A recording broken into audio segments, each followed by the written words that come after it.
Sağ olun arkadaşlar. Bu fırsatı bize verdik ki kota izlerine, düşmanlar izlerine bir çalışak. Bütün arkadaşlar burada da hamsi Kürtler başlarım sağ olun, var olun.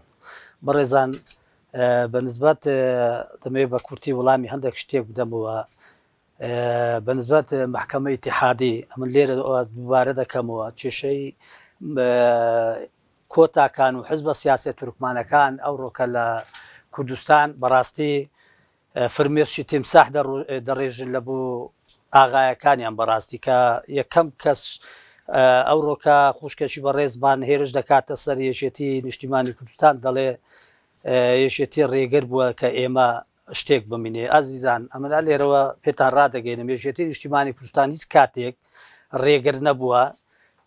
لە ساڵی 1992 یەشێتی نیشتیمانی کوردستان ئەوەی ئەمە زانی بم، ئەوەی من شتێگەیشتم یەکەم کەس بەڕێز مامجەلال بوو کە پاڵپشتێکی تەواوی کۆتاکان و حزبە تورکمانیەکانی بە یەک چاو تەماشا دەکرد. بەس بەداخەوە حزبە سیاسیە تورکمانەکانی ئێمە لە دیوەخانێکی داخراو لەلایەن حزبێکی سیاسیەوە بەڕاستی بەڕێیەکی خراپیاندا کرد. ئەوەی بوو کە ئەو ڕۆکە ئەوە هەفتەیەک پێشستا سواری قیتارەکەیان کردن ڕۆیشتن کە بەڕاستی من دەستخۆشیش لە محکەمەی اتحادی دەکەم.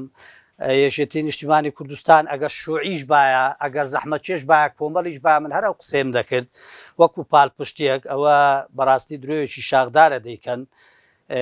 بەنسبەت ئەو کۆمەڵە بەڕاستی ئەو حزبە سیاسەت تورکمانانەی کە فرمێرشی تیمساح دەڕێژن چ پەیوەندیان بە ملەتی تورکمان نییە. بە حەقیقەت پێتان برێم ئەوانە ئەمن نەنە کۆڵانێ شاتیمان لە بنی دیواری ئەوانەی ئێستا حکوم دەکەن ئەمە زۆر لەوان لە ڕوتبە لەوان گەورەتر بوون، بەڵام من ناحەقیب قبول نەکرد چوومەوە. بەڵام ئێستا تەماشا دەکەم نەتەوەی ئێمە بەرەو زەلیلی دەڕوە بۆیە شاتمە مەیدانێ ئەوەی نەیهێشت هێزە سیاسیەکانی تورکمان بمینێت لە ساحە یەکێتی بەرنامەی خۆی هەبوو وەکو هەموو کوردستان ئیشی خۆی کرد، بەڵام ئەوەی نێش حزبە سیاسیەکان بمینێ نقطەی من بوو. بەڕاستی حەزەکەم لێرەوە برێم لێ نەمینێت چکە بەڕاستی ئەوانە 15 حزب هەیە بەدەلیل برێم 15 حزبمانەیە لە کوردستانی خەستەخانەیان لۆ ئێمە نەتوانێت دروستکەن. یەک خەستەخانە لەو کوردستانە یەک خەستەخانە ڕێ هیچ ڕێزکەشیان نەبووە، تەنها وەکو شورتی مرور لە پەرلەمان لۆ ئاغایەکانە دەستیان بردە کردو هیچ ئەوەچیان نەبوو کە ملەتی ئێمە سوودیان بەڕاستی بۆ ئێمە هەبێ.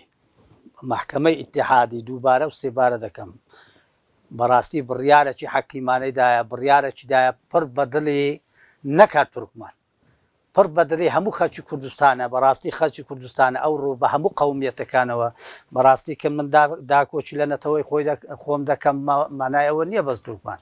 ئێمە ئێستا ئەمر خۆ خێزانم خۆشناوە ئەمن داکۆچی لە هەولێری و هەولێریەکان دەکەم لە کوردستان هیچ فەرق و جودایمان نییە بە هەزاران ساڵ. ئەوانەی کە ئێستا کەش بەڕاستی ئەمن وەم زانی لۆ نوێژی چوینە بەڕاستی لۆ ئەنکاوی ئەو مزاهرەیەم دیت بەڕاستی وەم زانی لۆ نوێژی شێشتانەی چوینە فاتحەکەشان لەوێ لەسەر خۆیان خیت فەقیرانە فاتحەکەشانە بە غەڵەتی بوو.